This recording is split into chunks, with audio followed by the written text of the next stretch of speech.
Assalamualaikum warahmatullahi wabarakatuh. Alhamdulillahirabbil alamin wa bihi nasta'in ala umuri dunya waddin. Wassalatu wassalamu ala asyrafil anbiya wal mursalin sayyidina Muhammadin wa ala alihi wa sahbihi ajma'in, amma ba'du. Al-Mukarram al-Muhtaram yang saya hormati Ketua Masjid Al-Falah yaitu Al-Ustaz Haji Usman Ghalibi. Mudah-mudahan oleh Allah beliau diberikan umur yang panjang, sehat walafiat, selalu dalam lindungan Allah. Juga yang terhormat para pengurus Masjid Al-Falah, para sesepuh, para tokoh-tokoh masyarakat, bapak-bapak haji, ibu haji, para undangan, para jamaah Masjid Al-Falah rahimakumullah. Khususnya ibu juga yang terhormat para ibu-ibu pengajian ya dari berbagai majelis. Baik, pertama-tama marilah kita panjatkan puji syukur kita kehadiran Allah yang telah melimpahkan rahmat, nikmat, taufik, hidayah dan inayahnya kepada kita. Juga tidak kalah pentingnya Allah telah memberikan umur yang panjang hingga alhamdulillah sampai pada hari ini kita masih bisa hidup di Pontianak ini dalam keadaan Islam dan iman. Semoga Allah selalu memanjangkan umur kita semua untuk digunakan beribadah kepadanya. Amin ya rabbal alamin. Salawat serta salam kita haturkan kepada junjungan kita Nabi besar Muhammad sallallahu alaihi wasallam. Hadirin hadirat rahimakumullah, kita berkumpul di Masjid Al-Falah ini dalam rangka halal bihalal, yang mana sebenarnya insya Allah penceramahnya sebenarnya kalau jadi itu kemarin Al-Habib Alwi ibn Segaf Baharun, putra dari Habib Segaf, yaitu Habib Alwi Baharun. Cuma karena beliau jadwalnya padat, akhirnya Ustaz Usman Ghalibi nelpon saya. Pada waktu itu saya masih ada di Galang, semalam saya. Akhirnya datanglah saya. Jadi yang datang bukan Habib Alwi Baharun, tapi Habib Alwi KW. Bukan Habib KW. Kalau andaikan Habib Alwi, boleh ibu-ibu tuh, ibu-ibu lihat di YouTube beliau, tulis ya, ceramah Habib Alwi Baharun. Orang tuh ganteng, tinggi, putih, insya Allah. Artis Korea lewat bu, lewat. Ya. Nah, cuma yang dulu datang malah yang kurus kering pula kayak gini. Baik, jadi kita mengumpul di sini dalam rangka halal bihalal. Halal bihalal ini kalimat yang cuma ada di Indonesia, Malaysia, Brunei. Selain itu tidak ada. Di Arab tidak ada halal bihalal. Juga di Arab tidak ada nyebut minal aidin wal faizin, tidak ada. Orang Arab kalau lebaran Id Mubarak, Id Mubarak, itu orang Arab. Nah, kayak saya kemarin saya berangkat ke Mekah tuh 5 hari lebaran, 5 hari Syawal. Nah, saya berangkat ke Mekah. Alhamdulillah kue di rumah saya sampai sekarang masih ada. Kita ada tamu sepi kan. Hari keempat udah terbang ke Jakarta. Jadi tak ada tamu. Boleh nak bertamu sila habiskan kue. Nah, jadi nyampe ke Mekah kemarin tuh masih hari kelima lebaran. Jadi ketemu kawan-kawan orang Arab, Id Mubarak, Id Mubarak. Sama dengan kita di sini, minal aidin wal faizin, mohon maaf lahir batin. Itu hanya istilah saja. Terus di Indonesia ada istilah halal bihalal. Di Arab tidak ada. Kalau salamannya minta maafnya ada, cuma istilahnya jak beda. Ya, halal itu apa artinya maksudnya? Halal itu artinya kita minta halal atas dosa kita kepada orang. Bihalal artinya kita mengharap orang tersebut menghalalkan dosa kita. Jadi arti gampangnya halal bihalal saling maaf memaafkan. Nah gitu. Saling halal menghalalkan antar dosa kita dengan orang lain. Itu arti halal bihalal. Makanya ini kita ngumpul di sini mumpung masih ada bulan Syawal, ya kita ayo saling memaafkan. Jangan kita keras kepala. Kadang-kadang nih kita nih keras kepala. Mentang-mentang kita lebih tua, mentang-mentang kita senior, mentang-mentang kita guru. Ya lalu kita bilang gini, apa pula aku nak minta maaf ke dia? Aku nih datuk dia, aku nih paman dia, aku nih abang ipar dia, aku lebih tua dari dia. Dia lo minta maaf ke aku. Biasa ada gitu tuh. Contoh kemarin lebaran, raya-raya tuh. Ada orang, saya ini pernah dengar seorang nih. Dia ini sering raya-raya rumah tetangga sebelah rumah. Tiap tahun, cuma tetangga sebelah rumah tak pernah pergi rumah dia. Lalu ada orang nanya, kau ngapa tak pergi rumah dia? Pajo aku tak pergi rumah dia lagi. Aku tiap tahun pergi rumah dia, dia sekalipun tak pergi rumahku. Ini tidak dicontohkan oleh Nabi Muhammad, tidak dicontohkan. Apa kata Nabi Muhammad? Sebaik-baik orang Islam ialah orang yang meminta maaf kepada orang yang berbuat salah kepadanya sebelum orang tersebut minta maaf. Ini yang paling bagus. Ada orang punya salah, umpamanya saya punya salah ke Ustaz Usman Ghalibi umpama. Sebelum saya minta maaf, saya umpama nyuri ayam Ustaz Usman Ghalibi 1 ekor umpamanya. Sebelum saya minta maaf, Ustaz Usman Ghalibi pergi rumah saya, bawa ayam 2 ekor. Assalamualaikum Pak Ustaz, saya tahu Pak Ustaz tuh curi ayam saya 1 ekor. Udahlah Ustaz, saya maafkan. Sebelum Ustaz minta maaf, saya maafkan. Ini saya beri lagi ayam 2 ekor. Yang penting jangan ngulang lagi. Ini yang paling bagus. Kalau kita ini kan kadang-kadang 7 turunan aku tak minta maaf ke dia. 7 turunan. Astagfirullahaladzim. Makanya Bapak Ibu, mumpung sekarang masih ada sisa-sisa kata orang buah ujung lebaran nih, ayo kita saling memaafkan. Sebab dosa ini terbagi 2. Dosa ini ada 2. Ada dosa berhubungan dengan Allah, ada dosa berhubungan dengan manusia. Kalau dosa berhubungan dengan Allah itu gampang tobatnya, cukup 3 syarat nih. Yang pertama al-ighla. Apa dosa berhubungan dengan Allah itu? Dosa seperti berzina, berjudi, mabuk-mabukan, narkoba.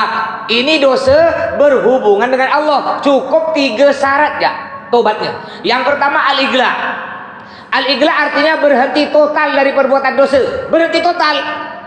Bukan tobat cak tomat, siang tobat, malam kumat. Itu yang banyak sekarang. Aku tobat ya mulai hari ini aku tobat. Kemarin aku mabuk 10 botol, aku sekarang tobat 1 botol ya. Ini namanya tak ada tobat. Kemarin judi tiap hari, sekarang aku tobat seminggu sekali ya. Tiap malam minggu aku main judi, malam lain tak ada, malam Jumat al-falah. Malam minggu nongkrong sana main gaple. Ini namanya tak ada berhenti total. Jadi syarat tobat yang pertama yaitu al-ighla, berhenti total dari perbuatan dosa.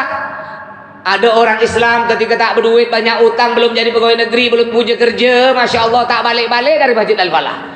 Rajin ke masjid, solat duha tak lepas-lepas, bangun jam 3 malam. Ketika masih miskin tak berduit, rajin ke masjid. Tapi ketika udah sukses kaya, uang miliaran, tanah hektaran, Allah dilupakan.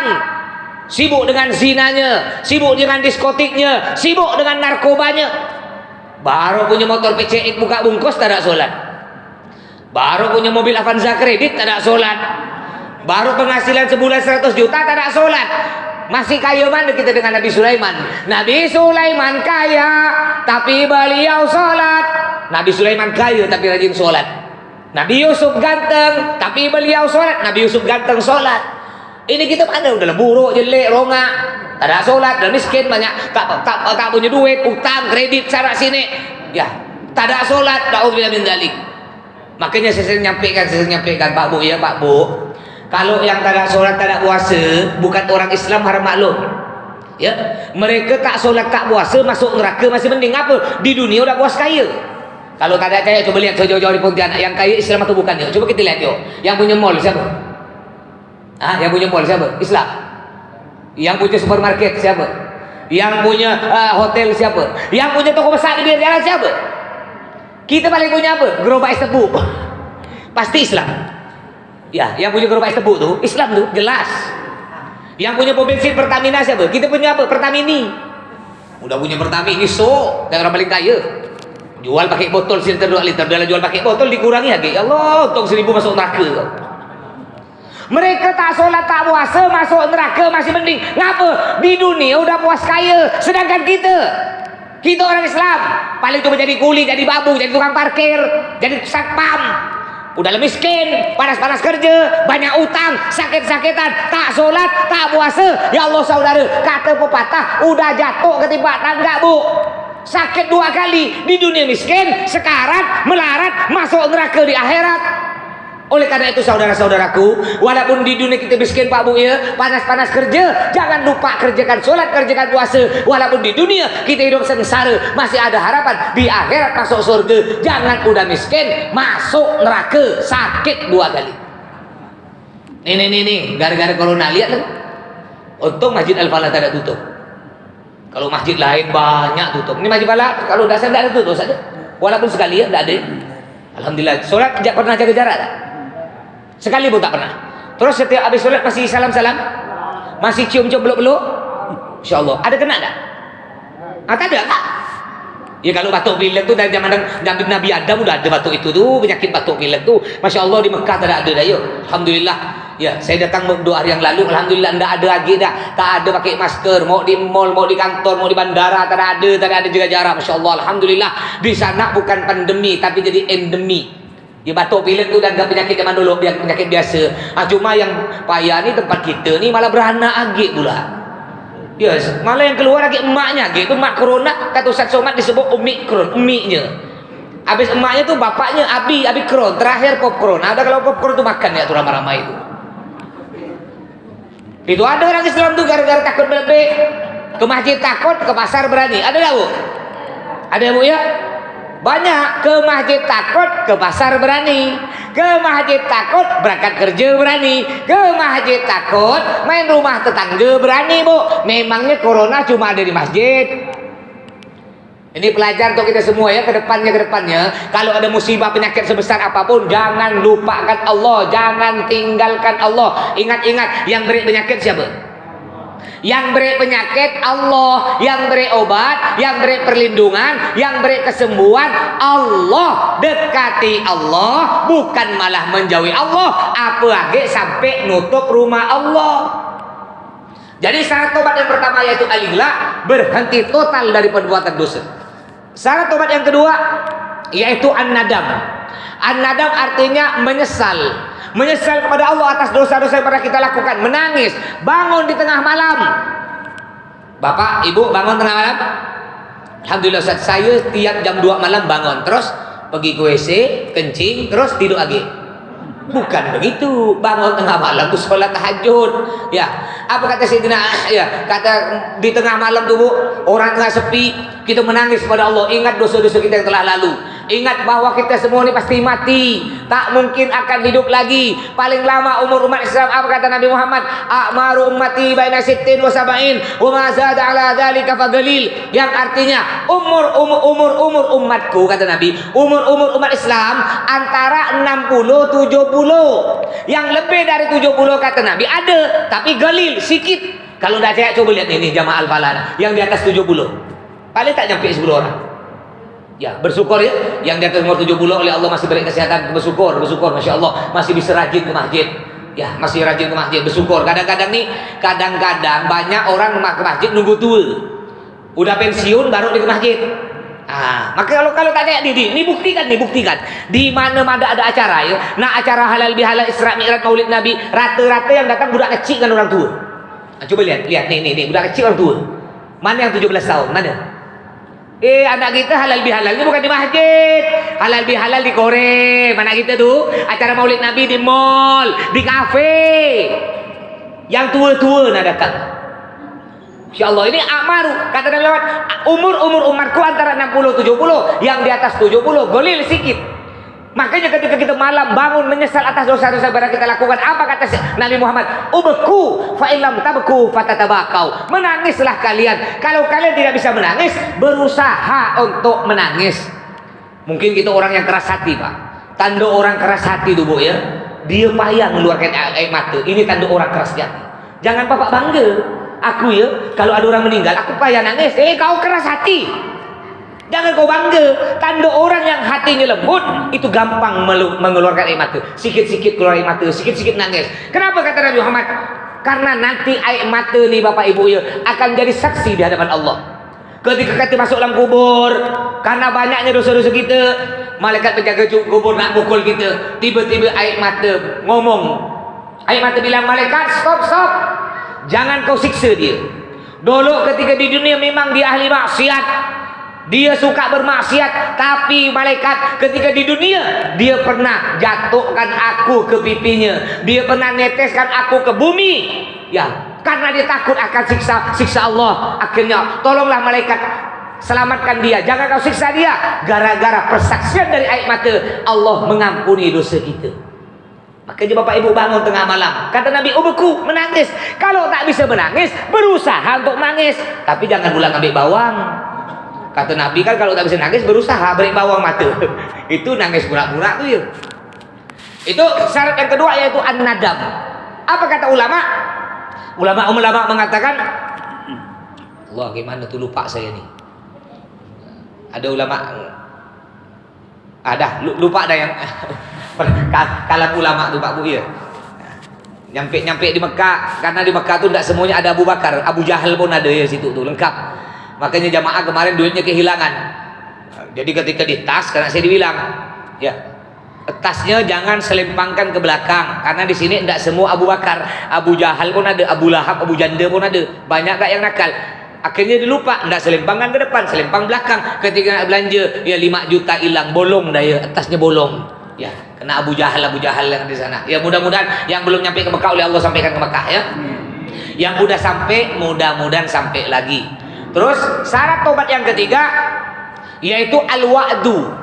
Al-wa'du artinya berjanji. Berjanji antara diri kita dengan Allah, berjanji, ya Allah, mulai hari ini sampai saya mati, saya berjanji saya tidak akan maksiat lagi, saya tidak akan narkoba lagi, saya tidak akan berzina lagi, saya tidak akan berjudi lagi. Ya Allah, mulai hari ini saya berjanji saya akan selalu melaksanakan seluruh perintahmu, menjauhi seluruh laranganmu. Jika 3 syarat tobat ini kita lakukan, maka Allah insya Allah akan mengampuni dosa-dosa kita. Cuma tadi kata saya 3 syarat tobat hanya untuk orang yang dosanya berhubungan dengan Allah saja. Yang bahaya nih Bapak Ibu, dosa kedua. Apa dosa kedua? Dosa yang berhubungan dengan manusia. Seperti apa? Seperti ngambil barang orang tanpa izin. Kadang-kadang ibu nih, mohon maaf Bu ya, ketika balik ke pasar lupa beli daun pandan. Aduh, lihat kantong plastik. Ya, aku lupa daun pandan. Lewat depan gang rupanya ada tetangga nanam daun pandan. Slow ya, dia ngambil 2-3 butir. Tanpa izin. Ini ngambil barang orang tanpa izin, haram. Bapak-bapak pun begitu. Ketika lari-lari sore, ada jejang tetangga pun jambu, slow yang ngelencat. Tak apa-apa sebuti, Pak. Ada lagi kadang-kadang ada nih orang tanahnya masuk ke tanah tetangga, digeser pagar tanpa pengetahuan tetangga, digeser sedikit ya, tak apa-apa, cuma 1 senti, enggak boleh. Ini dosa berhubungan dengan manusia. Ngambil barang orang tanpa izin, menggosip, memprovokasi, mengadu domba sama muslim, membongkar aib, menceritakan kejelekan orang lain, menyakiti hati orang lain. Ini dosa berhubungan dengan manusia. Enggak cukup 3 syarat tobat. Harus ada syarat yang keempat, yang beratnya syarat yang keempat. Apa syarat yang keempat? Yaitu al-musamahah. Al-musamahah artinya meminta maaf kepada orang yang kita ambil hartanya tanpa izin, meminta maaf kepada orang yang kita sakiti hatinya. Walaupun kita memohon ampun kepada Allah, menangis hingga meneteskan air mata darah, tapi kita tidak minta maaf kepada orang yang kita ambil barangnya tanpa izin. Kita tidak minta maaf kepada orang yang kita sakiti hatinya, maka Allah tidak akan mengampuni dosa-dosa kita. Makanya sekali lagi Bapak Ibu, ayo buang sifat dendam. Jangan sampai kita dendam kepada orang lain. Ya, kata Nabi Muhammad, sebaik-baik orang Islam ialah orang yang meminta maaf dulu walaupun kita tak punya salah. Ini yang paling bagus. Sampai-sampai ya Nabi Muhammad dicontoh, saking tidak ada rasa dendam di hati Nabi Muhammad. Suatu hari saya pernah nyampaikan, ya tidak apa-apa kita cerita ulang.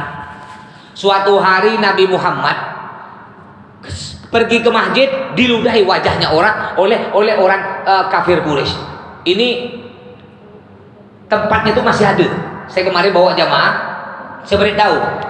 Ini mungkin Bapak Ibu yang pernah nyampe ke Mekah tahu tempat lahirnya Nabi Muhammad. Ada satu gedung perpustakaan tempat lahirnya Nabi Muhammad. Di sebelah kiri itu ada rumah Siti Khadijah. Di seberangnya ada kayak posko, itu dulu rumahnya Abu Lahab. Di samping rumah Abu Lahab itulah rumahnya orang yang biasa ngeludah wajah Nabi kalau Nabi ke masjid. Jadi ketika Nabi ke masjid, Bu, tiap ke masjid diludahi mukanya. Cuy, yang diludah muka, tapi Nabi Muhammad tidak marah, senyum ya. Besok lewat lagi diludah lagi, cuy, senyum, belum lagi dimaki. Suatu hari orang yang biasa meludah wajah Nabi tidak nampak batang hidungnya. Nabi bertanya kepada para sahabat-sahabat, kemana orang yang biasa meludah mukaku nih? Tumben sekarang tidak meludah. Kata sahabat, sakit wahai Nabi. Hah, sakit? Kasihan. Nabi balik ke rumah, manggil putrinya Fatimah, siapkan makanan kue-kue yang enak. Untuk apa, Abah? Untuk menjenguk orang kafir yang biasa meludah wajah Abah. Kalau kita kira-kira bagaimana, Bapak? Ada orang tetangga suka fitnah kita, suka maki-maki kita, suka nyakiti hati kita. Tiba-tiba kita dengar berita dia sakit, Pak Antonius. Gimana kira-kira kita? Langsung kita ngangkat tangan, ya Allah, mudah-mudahan dia cepat mati, ya Allah, amin. Itu kita. Nabi Muhammad ada orang yang biasa meludah wajah Nabi, mencaci maki Nabi, memfitnah Nabi. Dengar berita sakit, Nabi balik ke rumah, ngambil makanan-makanan yang enak, dibawa. Nabi pergi ke rumah si kafir tadi. Nabi ketok pintu, tok tok tok, assalamualaikum. Ya, Nabi tidak mengucapkan salam. Nah, karena kita orang Islam tidak boleh mengucapkan salam kepada selain agama Islam. Kenapa tidak boleh? Karena assalamualaikum itu bahasa Arab. Assalamualaikum itu artinya semoga kau selamat di dunia, selamat di akhirat. Jadi tidak boleh. Ya, pakai lain je lah. Selamat pagi, itu boleh. Apa pagi, Ustaz, artinya? Selamat pagi itu artinya pagi aja kau, selamat siang kena tabrak truk mati kau. Itu artinya selamat pagi. Tidak boleh. Kalau assalamualaikum tidak boleh. Jadi Nabi Muhammad ketok itu, tok tok tok. Siapa di luar? Saya Muhammad. Nabi Muhammad bilang, saya Muhammad. Nabi Muhammad tak bilang, saya Nabi Muhammad, saya Haji Muhammad, saya Profesor Muhammad. Tak ada. Ketika si kafir nanya, siapa di luar? Saya Muhammad. Kadang-kadang ada Pak Haji, mohon maaf, saya nih pernah ceramah di satu kampung. Dia belum haji, cuma umroh. Tapi orang satu kampung suruh manggil dia Pak Haji. Sebenarnya tak pantas. Kalau belum haji cuma umroh, jangan panggil Pak Haji, panggil Pak Umroh. Kadang-kadang mentang-mentang udah haji takut tidak ketahuan, ditulis tuh di sini. Abu Bakar. Itu kalau haji sekali hanya sebuti. Kalau haji 2 kali berarti haha. Saya haji 3 kali berarti hahaha gitu ya. Itu Haji Muhyiddin tukang bubur. Nabi Muhammad ya. Enggak, siapa di luar? Saya Muhammad. Ketika mendengar bahwa di luar Nabi Muhammad yang datang, itu bergetar tubuhnya. Nabi Muhammad masuk, lalu si kafir tadi berkata, wahai Nabi, jangan balas saya wahai Nabi. Saya jerak, saya tobat, saya tidak akan mencaci maki Nabi, saya tidak akan meludahi wajah Nabi, saya tobat, jangan bunuh saya wahai Nabi. Kata Nabi, loh, yang datang ke sini nak balas kau, apakah nak sampai bunuh kau tu siapa? Aku datang ke sini, aku dengar berita bahwa kau sakit. Tumben kau lama tak ludah murah aku, rupa kau sakit. Nih, aku bawakan kue yang enak, mudah-mudahan kau cepat sembuh ya. Apa kata si kafir tadi? Wahai Nabi, betapa mulianya engkau. Setiap hari kau caci maki, setiap hari kau ludahi wajahmu. Bukan kau balas dengan kejelekan, tapi kau balas dengan kebaikan. Belum ada keluargaku yang menjengukku, engkau pertama kali yang menjengukku wahai Nabi. Asyhadu an la ilaha illallah wa asyhadu anna Muhammadar Rasulullah. Akhirnya orang kafir tersebut masuk Islam berkat kesabaran Nabi Muhammad sallallahu alaihi wasallam. Begitu yang kita contohkan. Ini saya punya guru Habib Hasan Baharun. Ya, makanya besok Bapak Ibu usahakan hadir. Besok kan ada libur. Acara mulai jam 8 di rumah Bi Anis nih, dekat nih, belakang SMP 5. Ya, kebetulan itu dulu besok semua guru-guru saya datang. Semua. Habib Abu Ya, Habib Hussein Baharun, Habib Segaf Baharun, Habib Ali Baharun, Habib Hussein Baharun. Ya, kita ngambil berkah dari para ulama. Penceramanya insyaallah besok Habib Segaf. Wah, Masya Allah ceramahnya mantap ya Bapak Ibu ya. Kita biar dapat yang paling penting itu selain dapat ilmu, dapat berkah dari para habaib, dari para ulama. Jadi besok nih putra-putra dari Habib Hasan Baharun. Jadi Habib Hasan Baharun ini yang pendiri Pondok Pesantren Dalwa pertama. Saya dulu masih dapatkan beliau. Jadi ceritanya Habib Hasan Baharun nih Bapak Ibu, itu pada waktu itu Habib Segaf Baharun masih kecil. Ada orang ngelapor ke Habib Hasan Baharun, "Beb, ada Pak Haji, Beb, Habib tuh difitnah. Habib difitnah, dimaki-maki, dijelek-jelekkan, Beb." Oh iya ke? Pak Haji siapa? Pak Haji Sadat, Beb, yang kaya tuh, Beb. Pokok Habib difitnah, dimaki-maki, dijelek-jelekkan. Oh iya. Itu pada waktu itu ada Habib Segaf. Habib Segaf masih kecil. Akhirnya Abu Ya dengar berita bahwa beliau difitnah, dimaki-maki, dijelek-jelekkan. Beliau manggil Habib Segaf. Segaf, ayo ikut Abah, ayo pergi ke toko. Ayo ikut Abah. Segaf, ayo ikut Abah. Diajak itu Habib Segaf Baharun. Dalam hati Habib Segaf, oh ini bahaya kelahi nih, kelahi. Ya, kalau kita kan gitu kan, kalau bapak kita dimaki-maki orang, lalu kita diajak, pikiran kita kan ini pasti bapak ribut. Tapi apa yang terjadi? Ya, Habib Segaf diajak ke toko. Kalau kita sekarang di supermarket, diajak ke situ belanja banyak. Beras, Indomie, gula, mentega, kue, banyak, satu keranjang tuh penuh. Habib Segaf bingung, ini nak kemana Abah nih? dimaki-maki orang, malah belanja kue. Untuk apa Pak? Kau diam, ikut ya lah. Akhirnya datang ke rumah Pak Haji yang maki-maki ya Buya, yang fitnah jelek-jelek ada Buya, dibawakan kue satu keranjang. Ketika tok assalamualaikum, itu Pak Haji ngelihat terkejut Pak Haji. Ya, iya Beb, ana rindu ke ente, lama tak ketemu ente. Ana rindu, ana pikir silaturahmi. Ini ana bawakan oleh-oleh untuk ente. Langsung si Pak Haji tersebut nangis Bapak Ibu ya.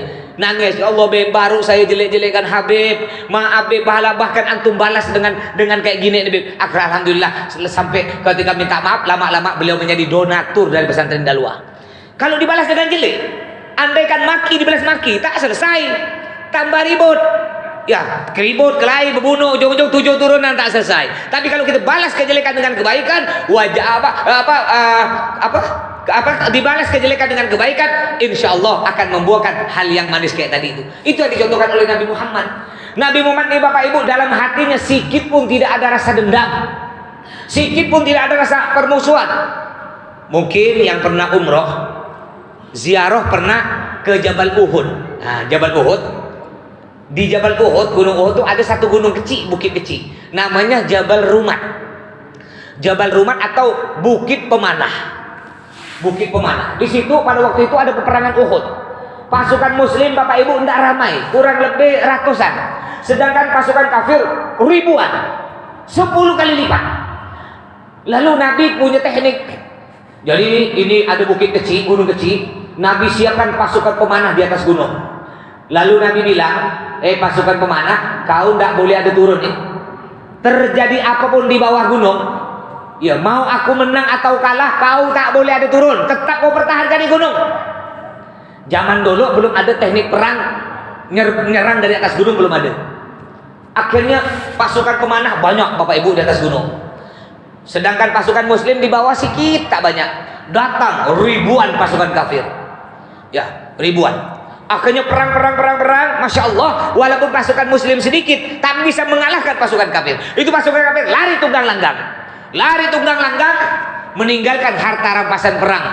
Yang ditinggalkan pedang zaman dulu itu terbuat dari emas, dari berlian, harganya miliaran. Yang ditinggalkan kuda kalau zaman sekarang nih mobil Alphard gitu Bapak Ibu ya, yang miliaran harganya, emas macam-macam dari perbekalan. Akhirnya sahabat yang di bawah itu ikut ngemas harta rampasan perang. Yang di atas gunung nih pasukan pemanah tergiur. Dia ngelihat dari bawah, banyak harta rampasan perang nih. Kalau kami tak ada, kalau kita tak turun, habis tak terbagi kita nih. Bagus kita turun yuk. Kata, tak boleh. Kena Nabi tak boleh. Tak usah, nanti tak dapat. Kuda cantik-cantik tuh, pedang dari emas tuh cantik-cantik. Ayo, akhirnya turun. Hanya sisa berapa orang ya di atas gunung tuh. Yang lain habis turun untuk merebutkan harta rampasan perang. Pasukan kafir yang lari ngelihat dari jauh. Di atas gunung dah kosong dah pasukan pemanah, sisa sedikit. Pasukan kafir mutar arah, naik dari balik gunung. Dibunuhlah sisa pasukan pemanah yang hanya berapa orang dibunuh. Ya, yang di bawah gunung sibuk rebut harta warisan. Yang dari atas udah dikuasai oleh pasukan pemanah kafir. Langsung diserang ribuan anak panah sampai Nabi Muhammad Bapak Ibu pecah giginya.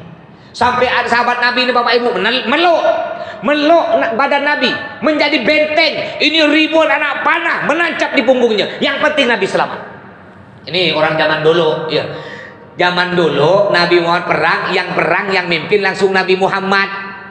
Kalau zaman sekarang ada perang, jenderalnya petapuk, pasukannya serbu. Dia berkelut dengan bini. Kalau zaman sekarang Nabi Muhammad tak ada. Nabi Muhammad perang, beliau sendiri yang mimpin.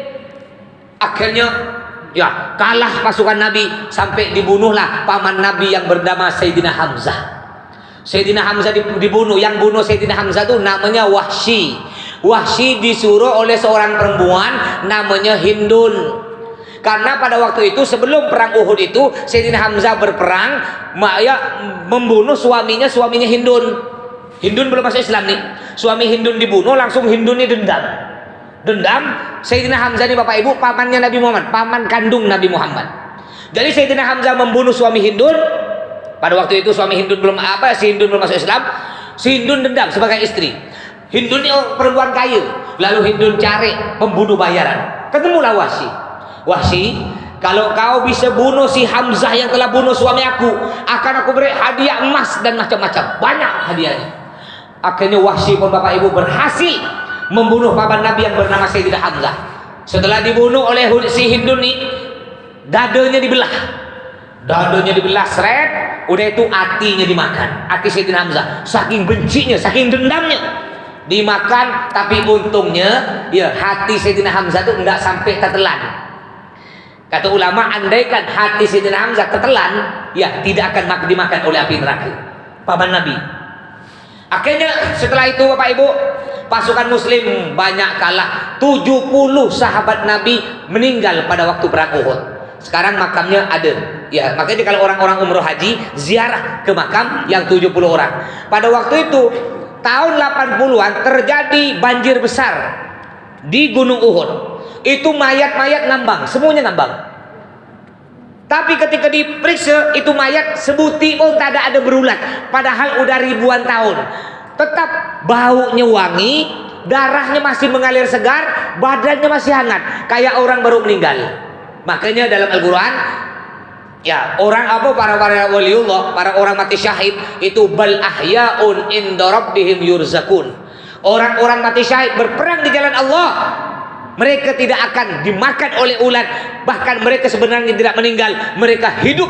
Makanya Bapak Ibu pernah dengar lihat video atau berita ada orang meninggal lama ada ratusan tahun, mayatnya tidak dimakan tanah, tidak dimakan ulat, tetap utuh, bahkan kukunya tambah panjang, rambutnya tambah panjang.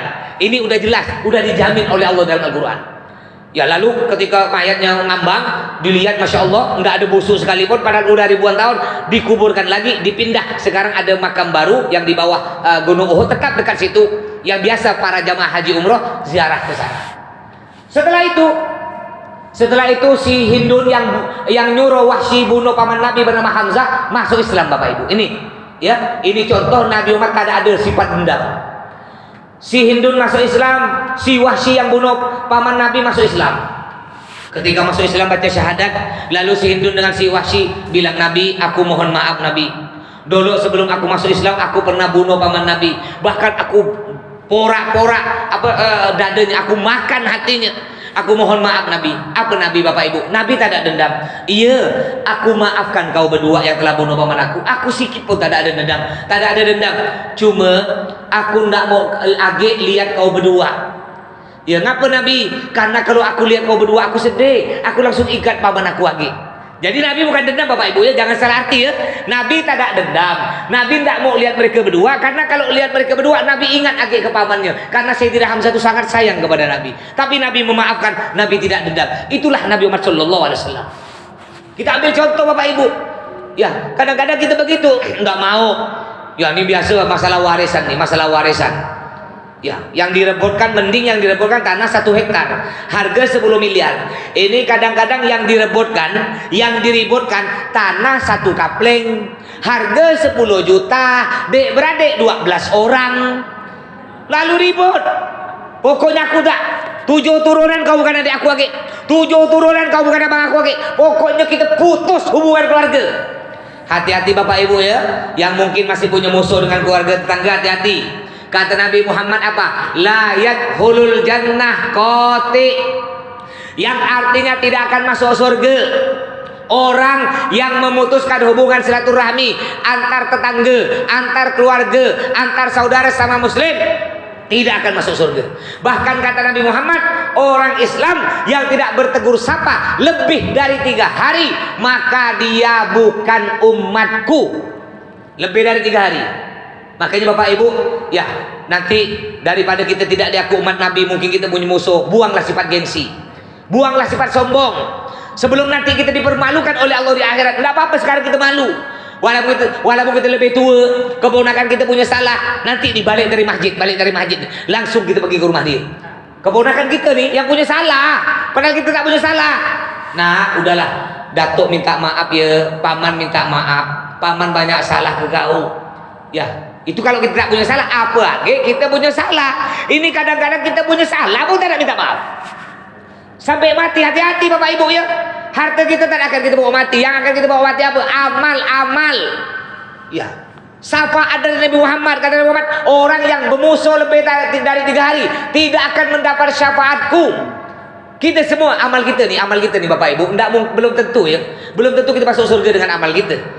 Ada ahli ibadah nih, ahli ibadah. Ya, saya pernah ceramah kemarin bulan puasa ya. Ahli ibadah 500 tahun dia tak pernah maksiat, ibadah terus. Lalu oleh Allah, Pak Kiai, kau nak masuk surga dengan amal kau apa dengan rahmat aku? Oh ya Allah, aku mau masuk surga dengan amal aku karena aku udah ibadah 500 tahun tak pernah maksiat. Oke, kalau gitu aku timbang amal kau ya 500 tahun dengan rahmat aku. Diambil sebuti matanya. Mata kiai tadi diambil sebuti karena mata milik Allah. Ditimbang, rupanya masih lebih berat mata daripada amal yang 500 tahun. Ayo sekarang amal kau 500 tahun dibandingkan mata aku sebuti, mata yang aku ciptakan sebuti, masih lebih berat mataku, mata yang aku ciptakan. Sekarang kau masih nak mau masuk surga dengan amal kau apa dengan rahmat aku? Kalau begitu ya Allah, aku ingin masuk surga dengan rahmatmu. Begitu pula kita, kalau kita masih bermusuh-musuh, maka kita tidak akan mendapat syafaat Nabi Muhammad SAW. Ingat Bapak Ibu, ya nanti kita semua ini akan ngumpul di padang mahsyar. Padang mahsyar ini Bapak Ibu semuanya telanjang bulat. Sampai-sampai ketika Nabi Muhammad bilang kepada Siti Fatimah, putrinya Fatimah, nanti kita semua ini di padang mahsyar, manusia dari zaman Nabi Adam sampai kiamat akan dikumpulkan di padang mahsyar, semuanya telanjang bulat. Siti Fatimah nangis. Ngapa kau nangis? Jadi abah, kita semua telanjang bulat. Iya. Termasuk saya telanjang bulat. Iya. Kau pun telanjang bulat. Ya Allah bah, kami malu lah bah. Nanti ngumpul laki-laki perempuan di situ, kami telanjang bulat. Apa kata Nabi? Fatimah, semuanya telanjang bulat. Cuma tak sempat nak ngelihat lirik kanan, lirik sini, tak sempat. Iya kalau sekarang kira-kira Bapak Ibu, ada orang telanjang bulat depan kita masih bisa ngelirik kan, ngelihat gini. Kalau di padang mahsyar tak sempat. Kenapa tak sempat? Karena kita bingung dengan amal kita. Oleh Allah ditampakkan video. Jadi di padang mahsyar Bapak Ibu ada video kita tuh yang kita kerjakan bertapuk-tapuk dari dulu, dari bujang. Ya, apa yang kita kerjakan maksiat, pahala, dosa, itu akan nampak. Semua orang di sedunia akan melihat kerja kita. Caranya bagaimana Pak Ustadz agar dosa kita, aib kita tidak tepak? Caranya Bapak Ibu ada caranya, ulama ajarkan. Banyak baca doa. Doanya apa? Allah mastur uyubi, ya sattarul uyub. Pakai bahasa Indonesia boleh. Ya Allah, ampuni dosa kami. Ya Allah, tutuplah aib kami ya Allah di dunia dan di akhirat. Kalau kita sering doa tersebut, insya Allah nanti yang akan ditayangkan di padang mahsyar yang bagus-bagus dari amal kita. Jadi nanti di padang mahsyar kita semua ngumpul. Matahari Bapak Ibu berada sejengkal di atas kepala kita, dan kita semua akan tenggelam oleh keringat kita. Kita pergi ke Nabi Adam, wahai Nabi Adam, isfa' lana ya Nabi Allah Adam. Wahai Adam, tolong kami wahai Nabi Adam. Apa kata Nabi Adam? Nak nolong kau. Nafsi-nafsi kata Nabi Adam. Sendiri-sendiri. Aku masih bingung. Ini batuk lah. Corona nih Bapak Ibu ya. Corona. Saya ini pening corona nih, batuk corona, mencret corona, pilek corona, sesak napas corona, tabrak motor corona. Ya, akhirnya Bapak Ibu ya, kata Nabi Adam, loh gimana aku nak nolong kau? Nafsi masing-masing, aku tak punya salah. Nabi Adam punya salah Bapak Ibu. Ingat pernah makan buah apa namanya? Jadi ketika Nabi Adam, Allah ciptakan Nabi Adam sendiri. Diam di surga. Nabi Adam temenong di surga. Padahal surga ini nikmat. Temenong. Allah tahu. Nabi Adam temenong. Allah tahu. Adam, kau temenongnya aku tahu. Kau sedih kan? Tak punya pasangan. Iya ya Allah kata dia. Akhirnya Allah Bapak Ibu ya ngambil sebuti tulang rusuk kiri dari Nabi Adam. Dijadikanlah Siti Hawa. Jadilah ibu-ibu. Makanya ibu-ibu bersyukur, makasih ibu bilang ke suami ibu ya, bang makasih bang, gara-gara tulang rusuk kau hilang sebuti jadi aku bang. Tapi tak ada perempuan tuh Bapak Ibu ya. Perempuan tuh tidak ada kata salah dalam diri perempuan. Ini perempuan. Perempuan tuh selalu betul. Tidak ada salah. Tidak jaya. Nih contoh. Bapak berjalan di depan TV. Istri bapak nyimpan gelas depan TV. Bapak lewat tak sengaja, nendang gelas, tumpah air, tumpah. Gelas tak ada pecah, tumpah. Apa kata istri bapak? Mata kau tak lihat, bang. Bapak salah kan? Salah. Besoknya istri bapak nyimpan gelas depan TV, depan jalan nih, depan TV. Ya. Lalu dia lewat, bapak nonton TV, dia nyimpan gelas.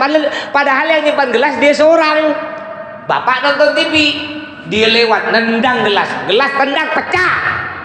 Bapak bilang, dek, kau tak lihat, kau tuh bang, udah tahu ada gelas tak ada simpan pinggir. Nah, bapak age salah.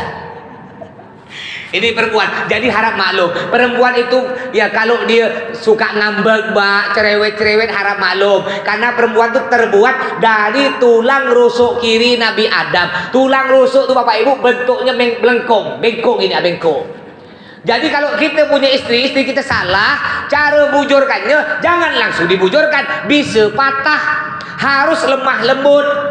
Nah, ibu pun bersyukur ibu terbuat dari tulang rusuk Nabi Adam. Akhirnya jadilah Nabi Adam dengan Siti Hawa punya pasangan Siti Hawa dalam surga. Lalu Allah bilang, ya Adam, la taqraba hadhihi syajarah fatakuna minadh dhalimin. Adam, Hawa, jangan kau dekati pohon ini, pohon uldi. Tidak boleh kata Allah.